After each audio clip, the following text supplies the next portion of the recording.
माह रमज़ान में बेंगलुरु के शिवाजी नगर के लाल मस्जिद के करीब एक यमके लस्सी स्टॉल है जो काफ़ी मशहूर है। काफ़ी दूर दराज से लोग यहाँ आते हैं। आप देख सकते हैं यहाँ पे जो यहाँ की लस्सी और यहाँ की दही है वो बहुत मशहूर है। लोग दूर दराज से यहाँ खाने के लिए आते हैं। मीठा दही है और भी बहुत सारी चीज़ें। इनसे बात करते हैं। हमारे यमके लस्सी स्टॉल के ओनर है, ओनर के भाई हैं, बात करते हैं इनसे। सब क्या है आपका, इतना मशहूर है, इतनी भीड़ लगी रहती है आपकी दुकान में, क्या क्या मिलता है आपके यहाँ? जी अल्हम्दुलिल्लाह, ये दुकान 1980 पौधों में खुली है। इसके फाउंडर हैं अमजद बेग बोल के, माशाल्लाह उन्हीं का पूरा दिया हुआ है ये। और नेचुरल दूध में हम दही बनाते हैं, मलाई वाला, रॉयल लस्सी है, मटके का दही है, हरीरा है, स्पेशल ड्राई फ्रूट के नान है। अल्हम्दुलिल्लाह साल के 12 महीने ऐसा करोड़ रहता हमारा। और रमज़ान का स्पेशल पाइनएप्पल का मीठा, हरीरा गरम स्पेशल फालूदा शरबत रहता है। अल्हम्दुलिल्लाह अल्लाह का करम चल रहा है। बता सकते हैं ये क्या है? जी ये मीठा दही है, मलाई वाला, और अल्हम्दुलिल्लाह ये रॉयल लस्सी है, ये गरम गरम हरीरा है, और ये फालूदा शरबत है ये, और ये स्पेशल मलाई रोल अजूबा है, अंडे की मिठी है, और ये पाइनएप्पल का मीठा है। खोल कर दिखाएं पाइनएप्पल का मीठा किस तरह से बनाते हैं? बेंगलुरु के लिए फेमस है जी अल्हम्दुलिल्लाह रमज़ान स्पेशल है ये, और ये पाइनएप्पल में बनता मिठाई है। और नान भी बहुत फेमस चोपे की नान भी बहुत फेमस है, ड्राई फ्रूट वाली। ये ड्राई फ्रूट वाली नान है, इसमें बादाम, पिस्ता, खोवा सब मिक्स रहता है। साल के 12 महीने मिलती है नान।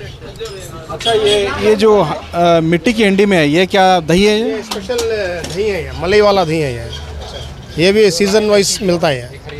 तो रमज़ान में स्पेशल रहता है? रमज़ान में स्पेशल रहता है, और थोड़ा मलाई ज़्यादा एक्स्ट्रा रहती है, क्वालिटी और बेहतर रहती है। अच्छा, रमज़ान में ज़्यादा भीड़ रहती है? आमतौर पर इतनी भीड़ रहती है? रमज़ान में एकदम माशाल्लाह रमज़ान में ज़्यादा भीड़ रहती है। तो दही का इस्तेमाल थोड़ा रोज़ेदार ज़्यादा करते हैं? ज़्यादा सहरी के लिए, इफ्तारी के लिए बहुत इस्तेमाल करते हैं। वो खाने में, रोटी में, सेवया में सब यही इस्तेमाल करते हैं। अच्छा, ये वाली जो दही है आपकी, इसमें ज़्यादा चिकनाहट है, इसमें बहुत मलाई टाइप की। ये प्योर खेड़े का दूध है, भैंस का दूध गाय का मिक्स होके आता है, शुद्ध देसी दूध है ये। दूध ही गाँव से आता है, सेहत के लिए काफ़ी फायदेमंद। अल्हम्दुलिल्लाह अल्हम्दुलिल्लाह। आप होना तो तुम्हें चक्कर लो, लैब में भी चेक करो, एकदम मुनासिब है। अच्छा, आमतौर पर कितनी लस्सियाँ बेचते हैं आप, और रमज़ान में कितने बेचते हैं? रमज़ान में अल्हम्दुलिल्लाह रोज़ाना एक 400 से 500 लीटर निकलता है। आम टेम्पो एक 150-200 लीटर निकलता है। लस्सी ज़्यादा सेल होती है? लस्सी और दही दो भी इक्वल। और ये जो दही है बहुत कम जगह पे मिलता है, बेंगलुरु में स्पेशल दिखता है। हाँ जी अल्हम्दुलिल्लाह, 100 लीटर दूध को हम 80 लीटर बनाते हैं गर्म कर करके, तो गाढ़ापन आता है, मलाई ज़्यादा थिकनेस आती है। क्या भी नेचुरल, पूरा नेचुरल है। अच्छा, इतने कूपन रखे हैं, कूपन क्यों रखे हैं? ये टोकन के लिए ये लस्सी का टोकन है, ये 1 प्लेट दही का टोकन है, और ये 50 का है, ये 100 का है, अलग अलग वेराइटीज़। इतनी ज़्यादा भीड़ है इसलिए टोकन? हाँ टोकन रखना पड़ता, नहीं तो पता नहीं चलता, कस्टमर को देने के लिए कंट्रोल करने नहीं होता। देखिए किस तरह से इतनी बड़ी तादाद में लोग यहाँ खरीद रहे हैं। आप देख सकते हैं साइड में भी कितने गाहक हैं। और रमज़ान में ये जो कस्टमर हैं बढ़ जाते हैं, क्योंकि रमज़ान में सहरी और इफ्तार में दही का इस्तेमाल होता है। काफ़ी प्योर दही है और काफ़ी खालिस तरीके से बनाया गया है। इस वजह से यहाँ के कस्टमर जो है दूर दराज से यहाँ आते हैं और दही ख़रीदते हैं। बहुत सारे वैरायटीज़ हैं इनके पास। बेंगलुरु की ख़ास बात है ये चोबे की नान जो है, जिसे चोबे की नान कहा जाता है, ये भी बेंगलुरु के लिए बहुत फेमस है। खवा नान, चोबे की नान, ये भी बहुत ज़्यादा यहाँ काफ़ी मशहूर है। जो भी बाहर से लोग आते हैं वो ख़रीदते हैं।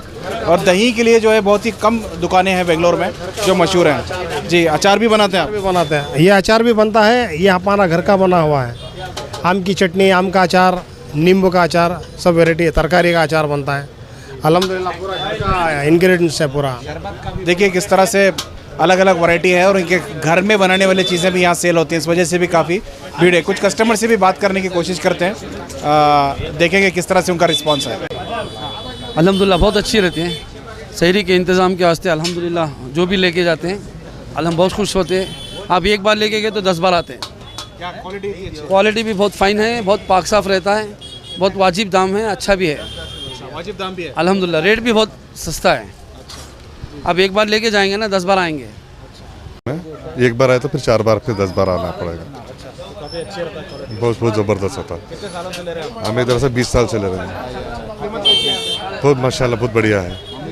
मैं अभी दही लेने आया हूँ। दही बहुत गाढ़ा रहता है, माशाल्लाह बहुत टेस्टी रहता है। खाने वाले पागल हो जाते हैं। माशाल्लाह टेस्ट के बारे में बोल रहा हूँ, ऐसा नहीं कि सही पागल हो जाते हैं, टेस्ट के बारे में आपको बोल रहा हूँ। माशाल्लाह बहुत अच्छा रहता है, हम सालों से इनके पास ले रहे हैं। क्या क्या खरीदते हैं आप यहाँ? मैं इधर अंडे की मिठाई खाता हूँ, या नहीं तो दही खाता हूँ,